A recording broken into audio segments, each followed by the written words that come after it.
Sophie poussa la porte de l'appartement de Marie avec un soupir de soulagement. Ses vêtements trempés par l'averse parisienne qui l'avait surprise en sortant du métro. Elle n'avait pas prévu de passer la nuit ici. Mais l'orage avait rendu le retour impossible. Marie, son amie d'enfance, l'avait invitée sans hésiter. Comme toujours. Vas-y. Prends une douche chaude. Je te prépare un thé, avait dit Marie en riant. Ses yeux bruns pétillants sous la lumière tamisée du salon. Sophie entra dans la salle de bain, ferma la porte et se déshabilla rapidement, laissant l'eau chaude couler sur sa peau pour chasser le froid. Mais alors qu'elle se savonnait, la porte s'ouvrit brutalement. Et Marie apparut, les joues rougissantes, un verre à la main. Désolée. Je pensais que tu avais fini, balbutia-t-elle. Mais ses yeux s'attardèrent un instant de trop, révélant une tension qu'aucune des deux n'avait osé nommer jusqu'alors. Ce regard transforma tout, ce qui n'était qu'une amitié innocente devint soudain un gouffre d'interrogation. Et Sophie sentit son cœur s'emballer, réalisant que les sentiments qu'elle refoulait depuis des mois venaient d'être exposés au grand jour. Dès cet instant, la soirée prit une tournure inattendue. Sophie sortit de la douche enveloppée dans une serviette, le visage empourpré, évitant le regard de Marie qui feignait de s'affairer dans la cuisine. C'était rien. Juste un malentendu, murmura Sophie en s'asseyant sur le canapé. Mais sa voix tremblait. Marie posa le thé sur la table basse, ses mains légèrement tremblantes. Elles se connaissaient depuis l'université, à Paris, où elles avaient partagé des rires, des confidences et des rêves. Sophie, avec son tempérament vif et sa carrière naissante en journalisme, avait toujours admiré la détermination de Marie, qui travaillait comme avocate dans un cabinet spécialisé en droits humains. Mais ce soir-là, sous les lumières douces de l'appartement haussmannien, l'air semblait chargé d'électricité. Parlons-en, proposa Marie d'une voix douce, s'asseyant à côté d'elle. Sophie hésita, son esprit tourbillonnant. Elle avait grandi dans une famille conservatrice de la banlieue lyonnaise, où l'homosexualité était un sujet tabou, chuchoté avec dégoût lors des dîners familiaux. Sa mère, fervente catholique, lui avait inculqué que l'amour devait suivre un chemin tracé, un homme, un mariage, des enfants. Et voilà que ce regard de Marie éveillait en elle des désirs qu'elle avait enterrés profondément. Je ne sais pas ce qui m'arrive, avoua Sophie, les larmes aux yeux. Marie prit sa main. Un geste simple qui envoya des frissons le long de son bras. Moi non plus. Mais je ressens la même chose depuis longtemps. Cette confession ouvrait une brèche dans leur amitié. Et Sophie se demanda si elle oserait la franchir, sachant les tempêtes qui l'attendaient. Les heures suivantes furent un tourbillon de paroles. Elles parlèrent de leur vie. De ces moments où leurs regards s'étaient croisés un peu trop longtemps. De ces câlins amicaux qui avaient laissé un goût d'inachevé. Marie raconta son coming out discret à l'université. Comment elle avait lutté contre ses propres doutes, face à une société française qui, malgré les lois progressistes, gardait des poches de préjugés tenaces. Mes parents l'ont accepté. Mais pas sans larmes, dit-elle, sa voix se brisant. Sophie, elle, n'avait jamais osé. Son père, un homme d'affaires rigide, voyait en elle l'héritière parfaite d'une lignée traditionnelle. L'idée de le décevoir la terrifiait. Pourtant, cette nuit-là, sous l'influence de la vulnérabilité partagée, Elles s'embrassèrent pour la première fois. Ce fut doux. Hésitant. Mais chargé d'une intensité qui effaça les doutes immédiats. Sophie se sentit vivante comme jamais. Mais au fond d'elle, une voix murmurait, « Et maintenant ?» Le lendemain matin, en se réveillant dans les bras de Marie, la réalité frappa. Un appel de sa mère sur son téléphone, « Sophie. Ton père veut te voir ce week-end. Il y a des choses à discuter sur ton avenir. » Le cœur serré, Sophie comprit que ce baiser n'était pas une fin, mais le début d'un combat intérieur féroce. Elle quitta l'appartement avec un baiser volé, promettant de revenir, mais déjà les ombres des attentes familiales planaient. De retour chez elle, dans son petit studio du Marais, Sophie passa la journée à ruminer. Ses articles sur les inégalités sociales, qu'elle écrivait avec passion pour un journal en ligne, lui semblaient soudain hypocrites. Comment pouvait-elle défendre les droits des autres alors qu'elle n'assumait pas les siens? Un message de Marie arriva, « Je pense à toi. On se voit ce soir ?» Sophie répondit oui. Mais son esprit était ailleurs. Elle se rappelait les regards désapprobateurs de ses cousins lors d'un mariage familial, quand une cousine avait amené sa compagne. C'est contre nature, avait murmuré son oncle. Ces mots résonnaient maintenant comme une menace personnelle. Le soir venu, chez Marie, la tension était palpable. Elles dînèrent en silence. Puis Marie brisa la glace. « Qu'est-ce qui te fait peur ?» Sophie explosa. « Tout. Ma famille. Le travail. La société. » Et si c'était une erreur? Marie, blessée, recula. Une erreur? Pour moi. C'est réel. Cette dispute marqua le premier craquement dans leur bulle naissante. Sophie rentra chez elle en pleurs, se demandant si l'amour valait le prix de la perte potentielle de tout ce qu'elle connaissait.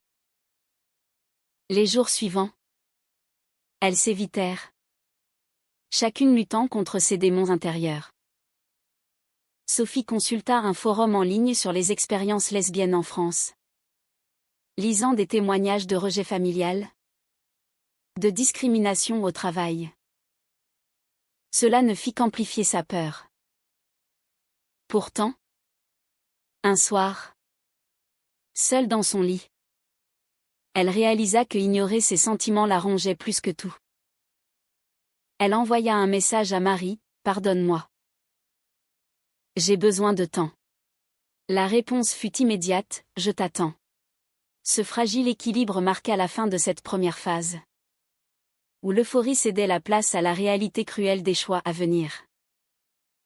Les semaines suivantes furent un exercice d'équilibriste pour Sophie. Elle jonglait entre son travail au journal, où elle couvrait des sujets sur l'égalité des genres, et ses rencontres secrètes avec Marie. Elle se voyait dans des cafés discrets de Montmartre, échangeant des regards complices sous les toits parisiens. Mais chaque fois que Marie proposait d'officialiser leur relation, Sophie reculait. Pas encore, disait-elle, invoquant le stress de son emploi. En vérité, c'était la perspective d'affronter sa famille qui la paralysait. Un week-end, elle rentra à Lyon pour voir ses parents. L'atmosphère était tendue dès l'arrivée. Sa mère, en préparant le dîner, lança, « Sophie. Tu as 25 ans. Il est temps de penser à te poser. Ton père connaît un jeune homme charmant. » Sophie sentit son estomac se nouer. Elle mangea en silence, évitant les questions. Le soir, seule dans sa chambre d'enfance, elle appela Marie en larmes. « Je ne peux pas leur dire. Ils me renieraient. Marie. patiente mais ferme, répondit, tu ne peux pas vivre dans le mensonge éternellement. Ça nous détruit. Cette conversation planta les graines d'un conflit plus profond. De retour à Paris, Sophie décida de consulter une thérapeute spécialisée en questions LGBTQ+. Les séances furent révélatrices. Vos peurs sont légitimes, dit la psy. Mais réprimer votre identité peut mener à la dépression. Sophie parla de son éducation rigide, de la pression sociétale en France, où malgré le mariage pour tous, les préjugés persistent dans les cercles conservateurs. Elle évoqua aussi Marie, cette femme qui avait bouleversé son monde. Elle mérite mieux que des cachotteries, admit Sophie. Encouragée, elle invita Marie à un dîner chez elle. Un pas vers l'acceptation. La soirée fut magique, rire, vin, confidence. Elles parlèrent de leurs rêves. Marie voulait fonder une famille un jour. Sophie aspirait à un journalisme engagé. Mais au milieu de la nuit, un coup de fil inattendu brisa l'harmonie. C'était le père de Sophie. J'ai entendu des rumeurs sur toi et une amie. Dis-moi que ce n'est pas vrai. Paniquée, Sophie raccrocha, mentant à Marie sur l'appel. Ce mensonge creusa un fossé. Marie, sentant la distance, confronta Sophie. Tu as honte de moi? Les mots fusèrent. Accusateurs. Sophie, en pleurs, avoua sa peur du rejet familial.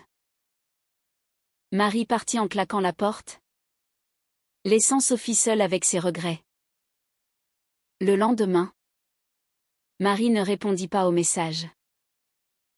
Sophie, rongée par la culpabilité, se plongea dans le travail. Un article sur les discriminations contre les couples lesbiens en milieu rural la toucha particulièrement. Elle interviewa des femmes qui avaient perdu leur emploi, leur famille, pour vivre leur amour. Le prix est élevé, mais la liberté en vaut la peine, dit l'une d'elles. Ces mots hantèrent Sophie. Elle décida de confronter ses parents.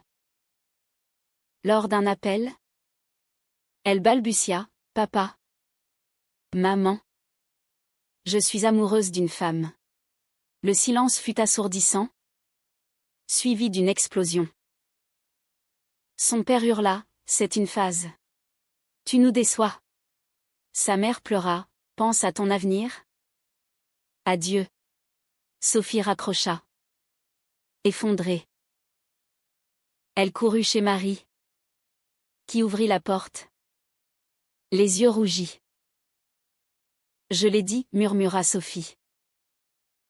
Marie la serra dans ses bras. Mais la joie fut de courte durée. Marie avoua avoir douté, « J'ai failli tout arrêter. » Cette révélation montra les fissures, la confiance était ébranlée. Elles passèrent la nuit à parler, à recoller les morceaux. Mais Sophie sentait que le chemin serait long. Bientôt, les répercussions familiales s'intensifièrent. Son père coupa les vivres, annulant un soutien financier qu'il lui accordait. « Tant que tu ne reviens pas à la raison, » dit-il. Sophie, indépendante mais vulnérable, dut prendre un second job. Au travail, des collègues murmurèrent quand elle mentionna Marie en passant. Un supérieur, conservateur, la relégua à des tâches mineures. « Concentre-toi sur le professionnel, » dit-il, sous-entendant le reste.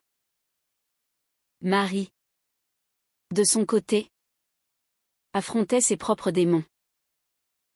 Son cabinet, progressiste en apparence, cachait des biais.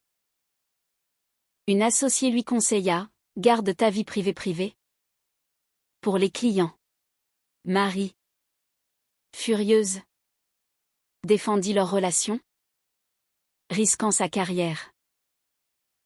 Un soir, elles se disputèrent violemment. Tu sacrifies tout pour moi. Mais je ne suis pas prête, cria Sophie. Marie rétorqua, et moi? Je suis fatiguée d'attendre. Sophie partit en larmes, se réfugiant chez une amie commune. Cette séparation temporaire marqua un tournant, chacune devait affronter ses choix seule.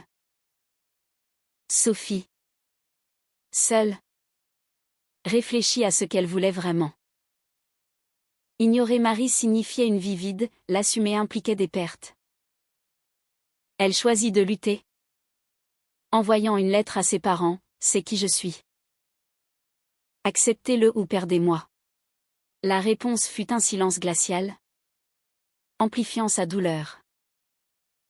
Les mois suivants furent une épreuve de feu. Sophie et Marie se réconcilièrent, mais leur relation était marquée par les cicatrices.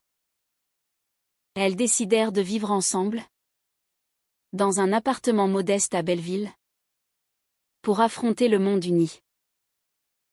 Pourtant, les pressions extérieures s'accumulaient. Au travail, Sophie fut écartée d'une promotion. Ton style de vie distrait, murmura un collègue. Elle porta plainte pour discrimination, entamant un processus long et épuisant. Marie, solidaire, l'aida avec ses compétences légales, mais cela draina leur énergie. Un soir, lors d'une manifestation pour les droits LGBTQ+ à Paris, elles se tinrent la main publiquement pour la première fois. Des regards hostiles les suivirent. Un homme cracha, dégénéré. Sophie trembla. Mais Marie la serra plus fort, on est plus forte ensemble. Ce moment de défiance renforça leur lien, mais révéla aussi les fractures sociétales. La famille de Sophie resta distante. Sa mère envoya un message, « Viens seule pour Noël ». Sophie refusa, choisissant Marie. Ce choix la hanta, des nuits d'insomnie, imaginant une vie sans ses parents. Marie, elle, luttait contre ses propres doutes moraux. Élevée dans une famille libérale, elle se questionnait sur le bien de pousser Sophie. Et si je te faisais du mal, confia-t-elle un soir. Sophie répondit, le mal, c'est de nier qui on est. Leur amour grandit dans l'adversité. Mais un événement inattendu les ébranla. Marie reçut une offre d'emploi à Bruxelles. Mieux payée. Dans un cabinet inclusif. C'est une chance, dit-elle. Excitée. Sophie, attachée à Paris, paniqua, et nous? La discussion tourna au vinaigre. Marie accusa Sophie d'égoïsme, tu veux que je sacrifie ma carrière pour tes peurs? Sophie riposta, tu fuis nos problèmes. Marie partit pour un week-end seule, laissant Sophie ruminer. Pendant cette absence, Sophie rencontra par hasard une ex de Marie. Lors d'une soirée. La femme, amère, lâcha, Marie m'a quitté quand ça devenait trop dur. Ces mots semèrent le doute. Sophie fouilla le passé de Marie sur les réseaux, découvrant des posts sur des ruptures passées. Jalouse et blessée, elle confronta Marie à son retour, tu me trahiras comme les autres? Marie, choquée, expliqua, c'était différent. Avec toi. C'est réel. Mais la confiance était entamée. Elles passèrent des jours en froid, chacune pesant les sacrifices. Sophie, pour reconquérir Marie, organisa un voyage surprise à la Côte d'Azur. Là, sous le soleil méditerranéen, elles se reconnectèrent, parlant des motins haussés, Est-ce égoïste d'imposer son amour? Marie avoua avoir envisagé de rompre pour libérer Sophie. Mais je t'aime trop, dit-elle. Ce voyage c'est là une trêve? Mais à leur retour, une bombe explosa. Le père de Sophie, informé par un cousin, débarqua à Paris. Finis cette folie ou je te déshérite, hurla-t-il dans l'appartement. Sophie, tremblante, le défia, c'est ma vie. Il partit furieux, la laissant effondrer. Marie la consola, mais murmura, peut-être qu'il a raison.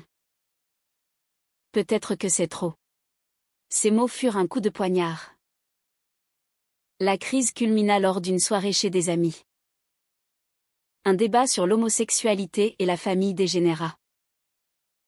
Un invité, conservateur, argua, les enfants ont besoin d'un père et d'une mère.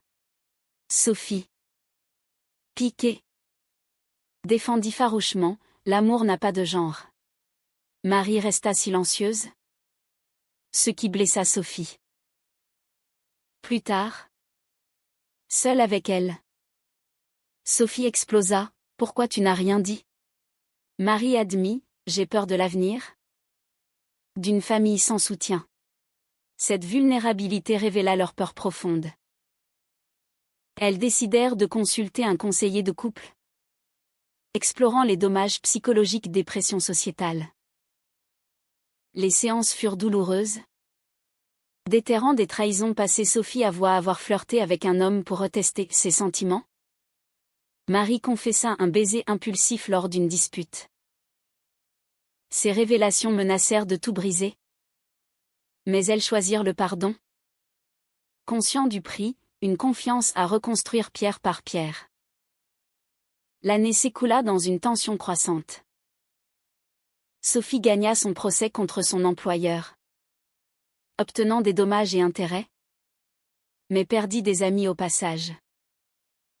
Trop militante, dirent certains. Marie accepta l'offre à Bruxelles, mais négocia un télétravail partiel pour rester à Paris. Ce compromis sauva leur couple temporairement, mais souligna les sacrifices constants. Un jour, Sophie reçut un appel de sa mère, « Ton père est malade. Viens le voir. » Le cœur lourd, elle partit pour Lyon. Seule.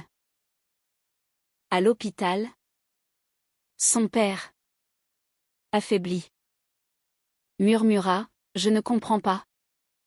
Mais je ne veux pas te perdre. » Ces mots ouvrirent une brèche. Sophie pleura, « Accepte-moi tel que je suis. » Il promit d'essayer. Un premier pas vers la réconciliation. De retour, elle raconta à Marie, qui se réjouit. Mais avec une pointe d'envie, sa propre famille, bien que supportive, était distante géographiquement. Pourtant, un nouveau conflit surgit. Marie voulait adopter un enfant un jour, mais Sophie doutait, avec les préjugés. Est-ce juste pour l'enfant? Elles débattirent des nuits entières, explorant les dilemmes éthiques. Marie argua pour le droit à la parentalité, Sophie pour la prudence sociétale. Cette divergence les éloigna.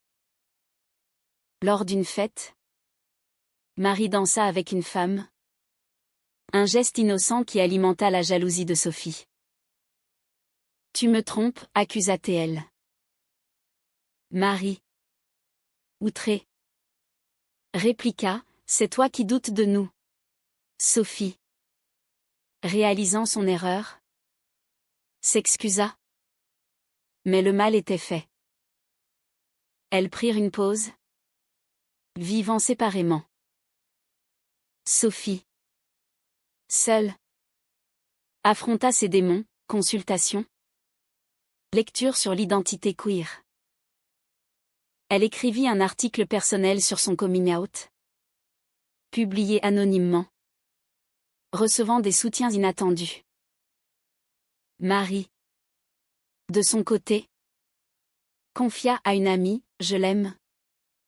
Mais le prix est trop élevé. » L'amie conseilla, « Choisis-toi d'abord. » Marie réfléchit, pesant les dommages émotionnels. La réunion fut explosive. Sophie invita Marie pour discuter. « Je ne peux pas sans toi, dit-elle. » Marie répondit, « Mais je souffre. » Elles pleurèrent. Admettant les trahisons mutuelles, Sophie avait caché un appel de son ex. Marie avait envisagé une rupture définitive. Ce catharsis les rapprocha. Mais avec une maturité nouvelle. Elles décidèrent de voyager ensemble. À Berlin. Pour un festival LGBTQ+. Là, entourées de couples libres, elles se sentirent normales. Mais un incident, un groupe homophobe les insulta. Marie défendit Sophie, recevant un coup. À l'hôpital, Sophie jura, plus jamais seule. Ce traumatisme solidifia leur engagement, mais révéla la violence latente de la société. De retour à Paris, elles affrontèrent un ultimatum familial. La mère de Sophie invita Marie à dîner. L'atmosphère fut tendue, mais un dialogue s'ouvrit.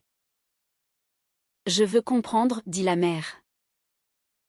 Marie expliqua patiemment, gagnant un respect réticent. Sophie, émue, vit un espoir. Pourtant, son père resta distant, forçant Sophie à choisir, insister ou accepter la demi-mesure. Elle choisit la patience, payant le prix d'une guérison lente. Les tensions culminèrent lors d'une crise professionnelle pour Marie. Un client conservateur refusa son aide en apprenant sa sexualité. « C'est immoral, dit-il. » Marie, furieuse, quitta le cabinet, risquant le chômage. Sophie la soutint, mais murmura, « C'est à cause de moi. » Marie rétorqua, « Non. C'est pour nous. » Ce sacrifice approfondit leur lien. Mais Sophie se sentit coupable.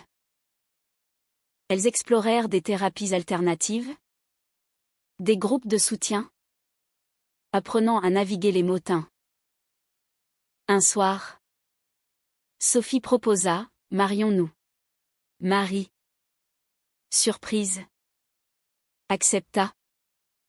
Mais avec des réserves, seulement si on est prête. Cette perspective apporta de la joie, mais aussi de l'anxiété les familles, la société.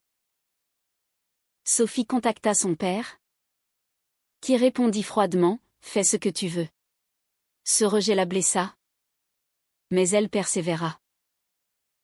Le mariage fut modeste, dans une mairie parisienne, entourée d'amis fidèles.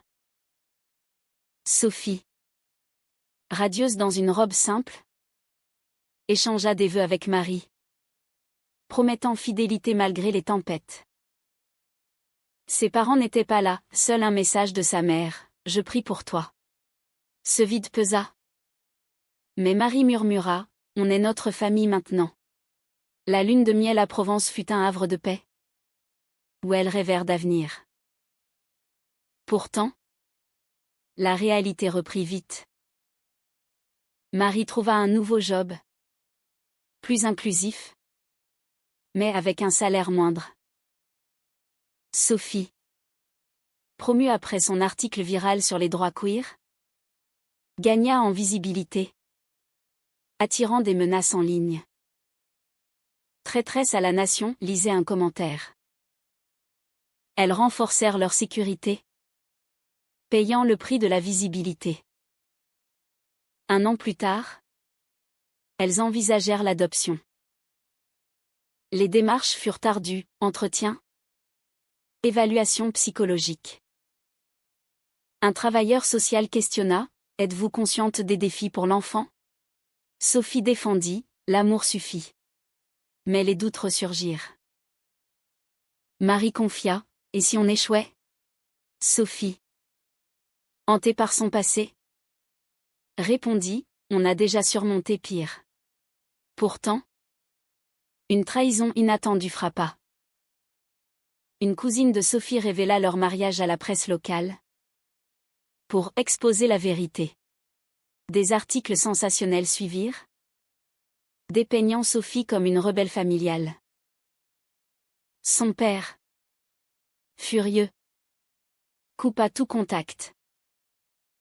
Sophie, dévastée, confronta sa cousine, pourquoi? Réponse, pour ton bien. Cette betrayale amplifia les tensions.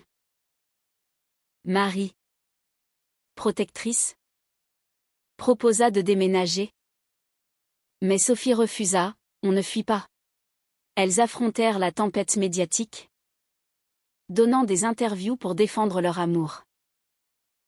Cela les unit, mais épuisa leur résilience. Au fil du temps, des signes de guérison apparurent. La mère de Sophie visita, apportant un cadeau, je veux essayer.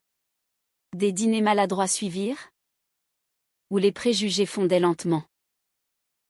Sophie réalisa le prix payé, des années de douleur pour une acceptation fragile. Marie, elle, fonda un groupe de soutien pour couples lesbiens, transformant ses blessures en force. Pourtant, un ultime conflit surgit. Sophie reçut une offre de travail à l'étranger, en Amérique. C'est une opportunité, dit-elle. Marie, attachée à la France, paniqua, et notre vie ici? Elles débattirent des choix moraux, sacrifier la carrière pour l'amour? Marie proposa un compromis, allons-y ensemble. Sophie accepta, mais avec appréhension. Ce déménagement marqua une renaissance, loin des ombres passées. À New York, elles trouvèrent une communauté accueillante, adoptant enfin une petite fille. La joie fut immense. Mais Sophie se rappelait les pertes, famille distante, amis perdus. Des années plus tard, Sophie écrivit un livre sur leur histoire, explorant les thèmes de l'amour, du rejet et de la résilience. Il devint un best-seller, provoquant des débats. Lors d'une conférence, elle posa la question qui hantait son parcours, aimer contre vent et marée est-il un acte de courage ou d'égoïsme? Le public se divisa, comme elle l'avait été autrefois. Marie, à ses côtés, sourit, pour nous. C'était nécessaire. Leur vie, marquée par des dommages et des triomphes, témoignait des complexités de l'amour lesbien en société. Et si le prix avait été trop élevé? Cette interrogation persista, invitant à la réflexion. Est-il juste de sacrifier sa famille pour son identité personnelle?